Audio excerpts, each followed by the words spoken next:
Enfin, le football a triomphé. C'est ça, moi, je suis vraiment, alors là, vraiment content de voir Guardiola remporter enfin une nouvelle Ligue des Champions depuis pratiquement 12 années. Rendez-vous compte, 12 années. De la même manière, pendant la finale entre la France et l'Argentine, la majeure partie des gens ont supporté Messi, ont voulu que Messi puisse gagner cette Coupe du Monde parce que, en fait, on a vu un joueur qui s'est tellement donné et qui a raté ce titre tellement de fois que tout le monde supportait l'Argentine. C'était pas parce qu'on voulait l'Argentine, voir juste l'Argentine gagner ou qu'on était supporter de l'Argentine, mais non, parce qu'on voulait voir une personne remporter ce titre-là. On n'avait rien contre la France, mais on voulait voir un joueur le remporter. De la même manière, moi, même malgré que je suis fan du Barça, si c'était le Portugal contre la France, j'aurais supporté le Portugal pour voir Cristiano. Par rapport à son parcours, je pense que lui aussi, il aurait mérité ce titre-là. Aujourd'hui, enfin, Guardiola peut être compté pour moi carrément le meilleur des meilleurs de tous les temps. Okay? De la même manière que je pense que Messi est le GOAT des joueurs, pour moi, Guardiola, on est des coachs. Vraiment, il a prouvé dans tous les clubs où il est passé qu'il est le best, qu'il n'y a personne comme lui. Mais en dehors du Barcelone, il n'avait jamais, alors là, jamais gagné la compétition. Cette compétition-là, en dehors de ces deux Ligues des Champions qu'il a remportées avec nous au Catalogne, il n'avait jamais gagné la Ligue des Champions ailleurs. Malgré qu'il avait des meilleures équipes, qu'il arrivait très loin. Mais il manquait toujours ce petit truc-là pour pouvoir remporter. Aujourd'hui, enfin, il remporte la Ligue des Champions. Rendez-vous compte que City est la meilleure équipe, au moins pendant 2 années déjà, on va dire depuis 2021, voire même 2020, la meilleure équipe d'Europe, vraiment avec des performances terribles, un jeu extra, vraiment, ils font tout le nécessaire, mais dans les dernières lignes, cette équipe tombait constamment. Et aujourd'hui, Guardiola a mis fin à tout cela et je suis vraiment, alors là, vraiment satisfait.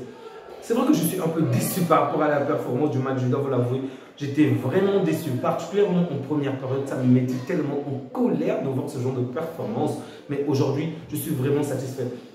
Rendez-vous compte que depuis 2010, c'est la première fois qu'un club qui n'avait jamais gagné la Ligue des Champions puisse inscrire son nom dessus, je crois. En 2010, ça devait être Chelsea. En 2010-2009, je crois que ça devait être Chelsea. Et en 1999, Dortmund, un truc comme ça. Donc, c'est vraiment pas facile à des petits clubs, du moins, à des clubs qui n'ont pas cette compétition de gagner la compétition. Ce n'est vraiment pas du tout facile.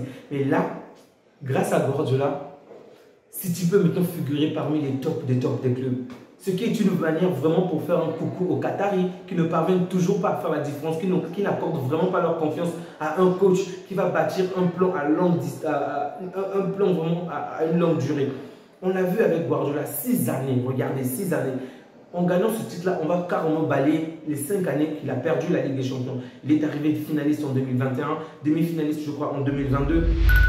Et en 2019 et 2018, je crois, il est arrivé jusqu'au quart.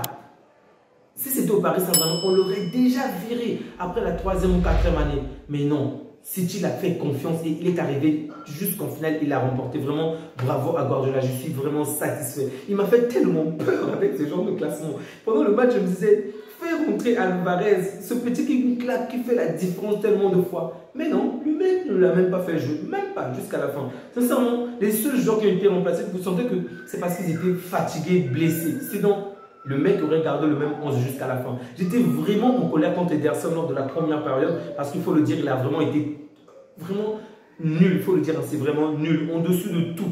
Parce qu'il commettait des erreurs bêtement. Mais enfin, il s'est vraiment rattrapé en seconde période en réalisant une performance XXL. Bravo à lui. Du côté de l'Inter, j'ai trouvé des joueurs vraiment extraordinaires. Dans l'ensemble, ils ont bien joué, ok? En tout cas, si l'Inter avait gagné, ça ne m'aurait pas choqué. Ça m'aurait fait du mal, mais ça ne m'aurait pas choqué. Vraiment, ils ont très bien joué. Le joueur que j'ai trouvé extraordinaire, c'est Di Marco. Waouh! Pour moi, c'est carrément lui l'homme du match si l'Inter remportait ce match. Il a été tellement brillant.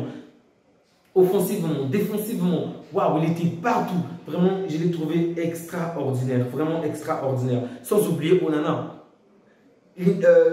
City a peut-être gagné aujourd'hui, mais pour moi, Onana doit remporter le titre de meilleur gardien.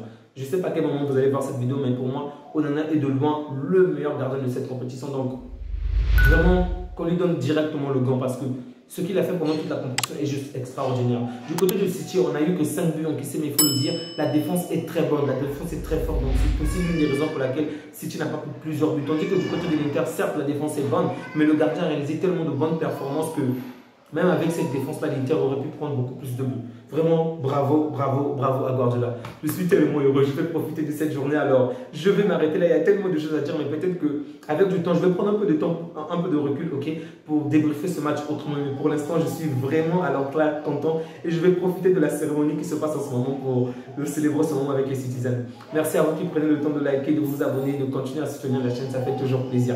Vraiment, prenez bien soin de vous ainsi que des vôtres et que Dieu vous bénisse abondamment. Au revoir.